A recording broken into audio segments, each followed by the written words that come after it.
دا کومه میاشت چې را روانه ده دې ته رمضان میاشت وایي او الله سبحانه وتعالى په قرآن کې دې دا نوم ذکر کړی شهر رمضان الذي ينزل فيه القرآن. دا الله سبحانه وتعالى حکمت ته ده چې بعض ځایونه د بعضو نه غوره کړي دي، بعض زمانې د بعض زمانونو غوره کړي، بعض وختونه د بعض وختونو نه غوره کړي، بعض میاشتې د بعضو نه غوره کړي، بعض انسانای د بعضو نه غوره کړي. نو په میاشتو کې غوره میاشت هغه کومه ده؟ رمضان دی. د دې مبارکې میاشتې ډېر زیات فضایل دي. زه درته یو څو ذکر کومه. اولنی فضیلت د دې میاشتې هغه دا دی چې دې کې د جنت دروازې کولاویږي، دویم شیطانان پکې تړلی کېږي، او دریمه ده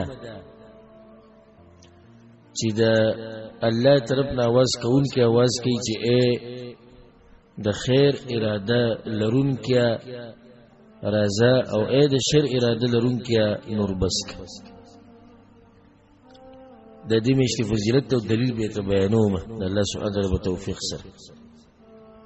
امام احمد بن حنبل رحمه الله دا روایت راوړی د ابو هريره رضی الله عنه رسول صلی الله علیه وسلم وی اذا كان اول ليله من شهر رمضان، کله چې اولنۍ شپه یا اولنۍ شپه د رمضان سومې ولیدې شو اعلان شو چې څه ده روزه دا اولنۍ شپه ده، صفدت الشیاطین، په دې اولنۍ شپه باندې شیطان وتړلی شي. ومردة الجن، مشران کم سرکشه پیریان چې مخې ته رسول صلی الله علیه وسلم وی چې وغلقت ابواب النار، او د جهنم دروازې بندې شي، وفتحت ابواب الجنه، او د جنت دروازې کولاو شي. اولنۍ شپه داخلي د رمضان د میاشتې د جنت دروازې کولاو شو، جهنم هغه بندې شو. دې کولاو دروازو باندې چې څوک ورننه نوتو نو د ډېر بدقسمته انسان دی، او په دغه بندو دروازو چې څوک ورغی دا هم ډېر بدقسمته انسان چې جهنم دروازې بندې دي، بیا هم د جهنم حقدار شو. د جنت دروازې کولاو دی د بګي نصیب نشته. بل رسول سموي چې ویناده مناد، او هر شپه چې دنه आवाज کوونکی आवाज کوي یا باغی الخير اقبل و یا باغی الشر اقصر، اے د خیر اراده لرونکی راځه د میاشت خیر او د برکاتو ده. رمضان میاشت د برکتونو، د رحمتونو، د خیرونو او د ثوابونو او د الله د رضا د ګټلو میاشت. نو راځه اوس موقع او دا وی چې اې د شر اراده لرونکی نور بس کا د میاشت دی نه ده چې په دې میاشت کې نه کله وځي غلا کی. نو څومره شری انسان دی او څومره ګناګار انسان دی چې الله طرف نه आवाज کیږي د بیا هم د خیر طرف ته نور ځي او د شر نه ځان نه منع کوي. ولله عتقاء من النار وذلك كل ليله. دی بل فضیلت شو. سلورم فضیلت چې الله سبحانه وتعالى هر شپه د جهنم نه کسان آزادوي د رمضان په میاشت کې. په روایت کې دا راځي چې کله اخرنۍ ورځي د رمضان د میاشتې اخرنۍ او نور ډوب شي، الله سبحانه وتعالى ملائکو ته وایي ویله څومره چې تاسو په دې روزه کې آزاد کړي دي هره شپه، نو د هغې امر نن نور آزاد کوي. او چې په دې میاشت کې ته د اور نه آزاد نه شوې نو فلا یلومن الا نفسه، خپل ځان بیا ملامته کړي. یعنې د قیامت پر ورځ به الله له ته څه جواب ورکوي؟ ما ته دا ووایي چې تا ته دا ووایي چې د جنت دروازې کولاو وي، د جهنم هغه بندې وي، شیطانان مې تړلي وو، आवाज کوونکی आवाज کوو، هر شپه مې کسان آزادول، بیا به کې مو ستا قسمت نه و. الله خو حجت قائم کړي، موقیم را کړي، لارې مسانه کړي، دا کار راته مسان کړي. پنځم فضیلت د رمضان میاش او د دې روزه د ګناہوں کفاره ده او حدیث کې درځي په صحیح مسلم کې ده د ابو هريره رضی الله عنه رسول صلی الله علیه وسلم چې الصلوات الخمس والجمعه الى الجمعه ورمضان الى رمضان مكفرات ما بينهن اذا اجتنب الكبائر یا اذا اجتنبت الكبائر چې پنځه منځونه او د جمعې نه د جمعې پورې او د رمضان د میاشتې د رمضان د میاشتې پورې د اعمال ګناهونه ریږي چې کله ته ځان د غټو ګناهونو وساتي واړه ګناهونه ختمه لکه د رمضان میاشت تیر شوي کال ته روجي ونیوي دې کال له بیا دې روجي ونیوي په دې منځ کې چې دا 11 میاشتې دي د دې د واړه ګناهونو ته الله دې رجوع درسبه رمضان میش د فضیلت شپږم فضیلت او غټ فضیلت په دې میش کې قران نازل شوی د فضیلت نه بل وخت سره شته نه بل میش سره شته هغه میش چې رڼا راغلی د اسمانونو د زمکې ته او هغه میش چې وحی د رب العالمین راغلی دی زمکې ته هغه په دې میش کې ذكر الله سوي شهر رمضان الذي أنزل فيه القرآن رمضان مياش الله يبديك نازل شوي القرآن وده يو فضيلتي كافي ده كنه كافي ده يوم پورا نديت ولكي شهر القرآن او ده روجو قرآن ده يو بلسل تللي شوي ده فايده ده ساتي رمضان مع القرآن القرآن مع رمضان رمضان میش په تیرې د قرآن سره او قرآن کې بلېږي د رمضان په میش کې ځکه به علماء کرام او دین مشرانو غړ محدثین غړ علما هغه به ټول درسونه بند کړو پروژه کې صرف په قرآن درس یا قرآن تلاوت یا تفسیر یا هغه کې بلېږي چابي تاسو کولی وځي د شهر القرآن د دې کې صرف قرآن کې لري بس تلاوت کوا ترجمه زده کوا تفسیر زده کوا یا خلکو ته خایا یا دوا خو چې قرآن سره دی رابطه وم فضیلت چې دې مېش کې الله سبحانه وتعالى دعاګانې قبلې امام احمد بن حنبل رحمه الله دا روایت راوړی چې لكل عبد منهم دعوه مستجابه رمضان په میاشت کې الله دا خلق د جهنم نه آزادوي او د دې دعاګانې قبلوي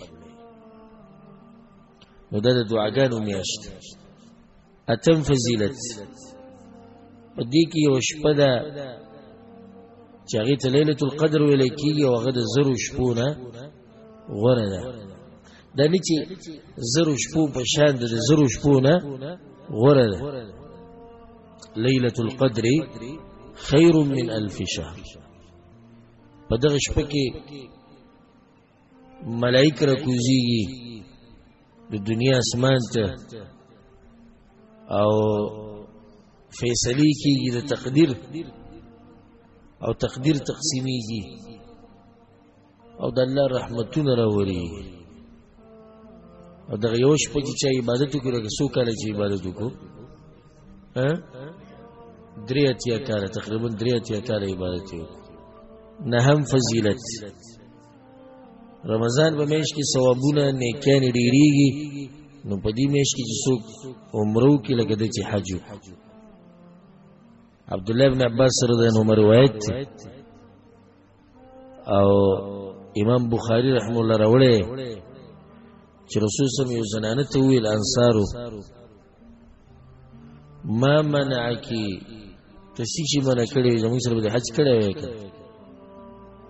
دا هغې ورته خپل عذر بیان کړو د سورلۍ نو رسول صلی الله علیه وسلم صحیح ده فاذا كان رمضان د میاشت چې راشي اعتمري فيه نو په هغې کې عمره وکړه فإن عمرة فيه تعدل حجه نو په دغه کې عمره دي سیده لکه حج کول او په روایت کې راځي چې حجة معي لکه ما سره چې حج وکړي حج دې وکړو او د رسول الله صلی الله علیه وسلم سره دې وکړو لسم فضیلت رسول صلی الله علیه وسلم هغه انسان ته خیری کړی چې د رمضان میاشت پې راشي او تیر شي والله ونه بخي. نو کعب بن عجر رضی الله عنه روایت ته امام حاکم رحم الله راوړی چې رسول صلی الله علیه وسلم د ملګرو ته د منبر راوړی، هغه منبر راوړو. فلما ارتقى درجة قال آمين، فلما ارتقى الدرجة الثانية قال آمين، فلما ارتقى الدرجة الثالثة قال آمين. اولنی پوڑی منو خطو آمین، دویم بانی آمین، دریم بانی آمین. صحابه کرامو ته رسول الله لقد سمعنا منك اليوم شيئا ما كنا نسمع. نن سمون ناشنا خبر اورې مخکې ته دې نه کړی. وی جبريل راغلو، جبريل عليه السلام راغلو او ما ته دوی چې بعد من ادرك رمضان فلم يغفر له. د الله د رحمتونو دی لري شي هغه کس چې کم کس رمضان میاشو مومي والله پکې ونه بخي. وی موتی چې آمین. نګوره خیری څوک کوي؟ جبرئیل السلام آمین به څوک کوي؟ رسول صلی الله علیه وسلم دې په قبلېدو کې به شکی نشته پکې شک. یو لسم فضیلت رمضان د میاشتې صدقه د غوره صدقه ده. امام ترمذی دا روایت راوړی افضل الصدقه صدقه رمضان.